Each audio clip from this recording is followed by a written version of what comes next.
다윗이 아마도 통치 말년에 본인이 이루었던 업적을 한번 가늠해 보고 싶었던 것 같습니다.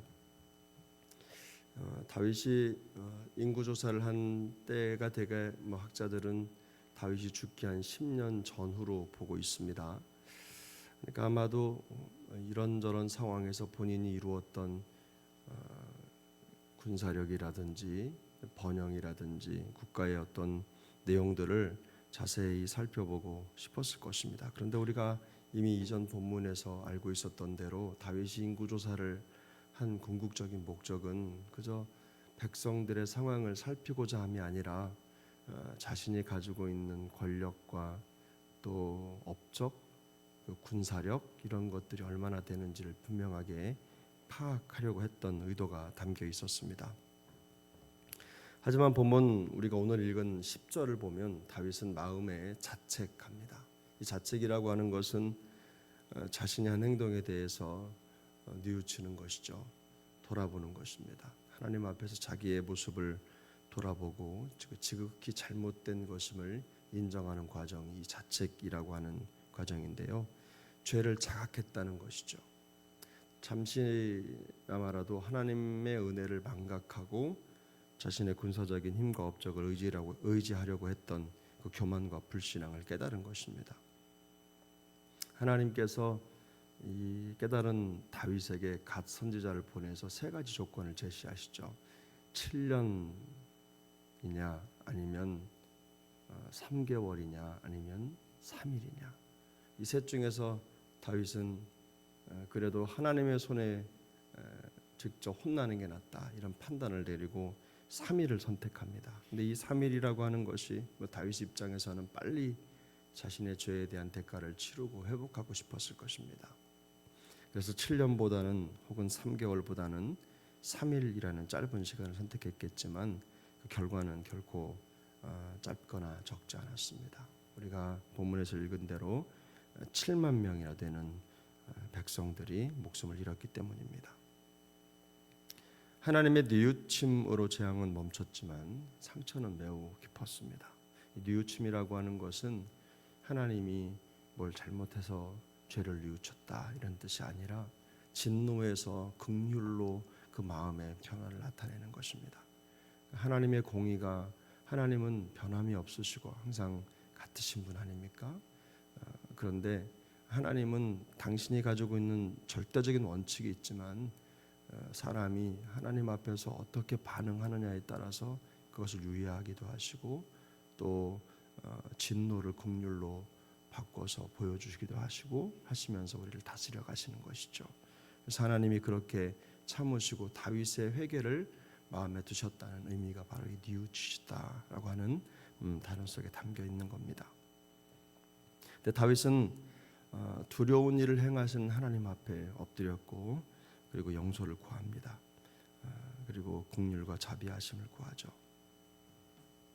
근데 본문 전체 흐르는 흐름 속에서 우리가 기억해야 될 교훈들이 있는데 다윗이 말년에 참 어려운 일을 겪습니다. 안 해도 될 일을 해서 겪게 되는 일인데 인생을 살다 보면 잘 아시겠지만 시작도 중요하지만 과정도 중요하고 마무리가 참 중요하죠. 어떻게 마무리할 것이냐가 사실상 더 중요합니다. 물론 이 사건 하나로 다윗의 인생이 완전히 무너졌다, 망가졌다 이렇게 말할 수는 없지만 한 번의 잘못과 또 생각, 실수가 이스라엘이라고 하는 나라 전체에 큰 상처를 남겼습니다.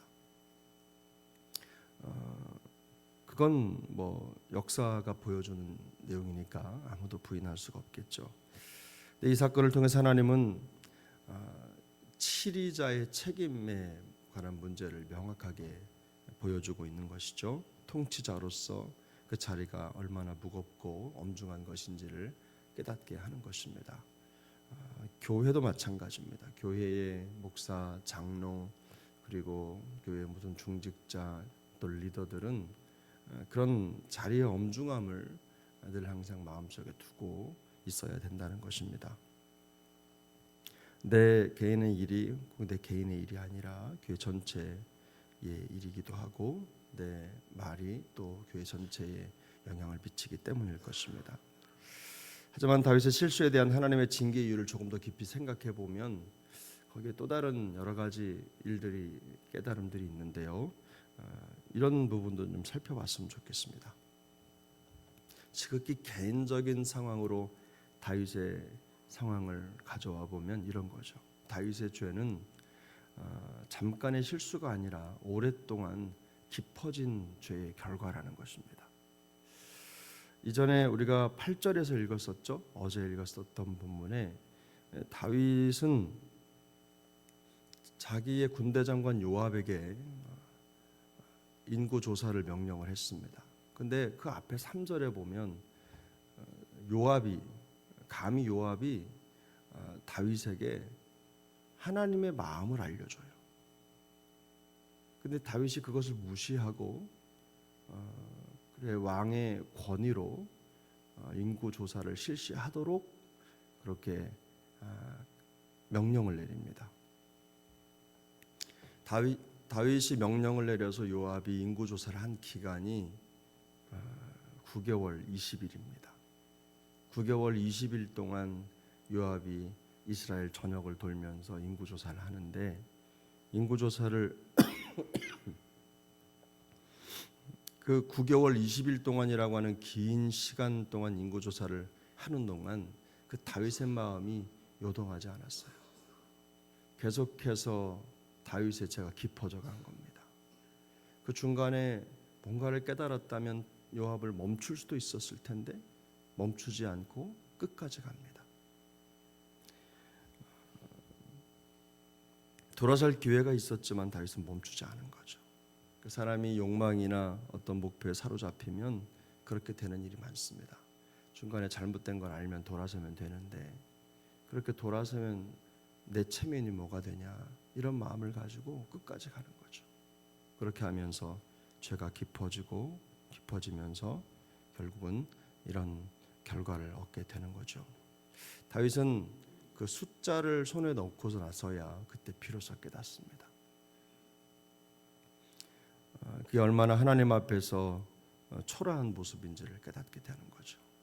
자신의 군사력과 경제력, 어떤 번영의 모든 모습들, 업적들을 손에 쥐었는데 그러면 뭔가 거기에서 힘을 얻어야 될 텐데 반대로 그것 때문에 오히려 하나님 앞에서 자신의 초라함을 더 느끼게 되는 것입니다. 그래서 여러분 우리가 이런 과정을 통해서 얻어야 된 교훈은 그겁니다.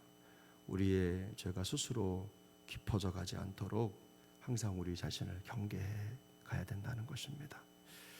또 한 가지는 이겁니다. 죄를 짓는 것보다 더 큰 비극은 그 죄를 깨닫지 못하는 것입니다. 어떤 일이든지 자기가 자각이 돼야 작은 충격으로도 변화가 일어나거든요. 근데 자각하지 못하면 아무리 얘기를 해도 그것이 나를 위한 말이라는 생각을 하지 못하는 겁니다. 요압이 한 말은 지극히 정상적인 하나님의 마음이었어요.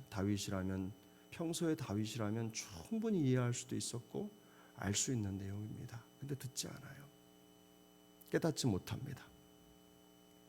다윗은 자신의 손에 군사력과 업적이라고 하는 숫자를 잡고서야 하나님 앞에 죄를 깨달았는데 여러분 생각해 보십시오. 다윗이 이렇게 말했어요. 내가 심히 미련하게 행했다. 내가 심히 미련하게 행했다라고 자복을 했습니다. 물론 그가 이렇게 스스로의 죄를 깨닫고 자복했다는 것은 그가 여전히 하나님의 사람이라는 증거입니다. 우리에게 이런 자복이 있다면, 깨달음이 있다면 여전히 하나님의 은혜가 우리 안에 있음을 기억하시면 되겠습니다. 그런데 하나님은요, 우리가 이런 죄의 과정, 죄가 깊어져가는 과정이 있을 때 여러 단계를 통해서 우리에게 경고하시고 말씀하시겠죠. 근데 우리가 그걸 깨닫지 못하기 때문에 여기까지 오는 거 아니겠습니까? 근데 그게 비극이라는 겁니다. 성도에게 있어서는 사실은 죄를 지을 수 있는 여지가 얼마든지 있기 때문에 죄를 지을 수 있습니다. 그러나 그 죄를 깨닫지 못하는 것이 우리에게는 훨씬 더 큰 비극이라는 겁니다. 말씀드린 대로 다윗이 자책을 했다는 것은 그래도 영혼의 청신호입니다. 영혼의 청신호고 신앙생활이 다시 돌아설 수 있다는 기회 아니겠습니까? 생각해 보면 다윗이 9개월 20일 동안 누렸던 권력자로서의 그 명령의 힘, 자기의 힘을 소유했던 그 순간보다 하나님 앞에 돌아서는 그 순간, 자책했던 그 순간이 역사적으로 보면 훨씬 더 귀한 순간 아닙니까? 그래서 9개월 20일 동안이라고 하는 긴 시간 누렸던 권력보다도 다윗이 자책하는데 1초가 걸렸겠습니까? 그의 인생의 여정 속에서는요 1초가 더 귀했던 겁니다. 하나님 앞에 돌아서는 것. 비록 잘못에 대한 징계는 가볍지 않았지만 다윗은 이 회개의 삶을 통해서 스스로 하나님 앞에 돌아서는 길을 가게 된 것입니다. 사실 이 순간이 싫어서 먼 길을 돌아갑니다. 미루기도 하고 접기도 하고 또 그렇게 하지 않는 거죠. 근데 하나님은 항상 우리에게 이 순간을 요구하십니다. 돌아서는 순간, 또 깨닫는 순간, 멈춤인 거죠. 멈춤. 계속 진행되는 죄의 여정을 멈출 수 있는 기회를 우리에게 주시고 우리가 그걸 깨닫기를 원하신다는 겁니다. 희생이 있어도 하나님께 돌아서는 것, 그것이 바로 우리에게는 소망이고 우리가 사는 길이라는 것을 우리가 깨달아야 될 것입니다.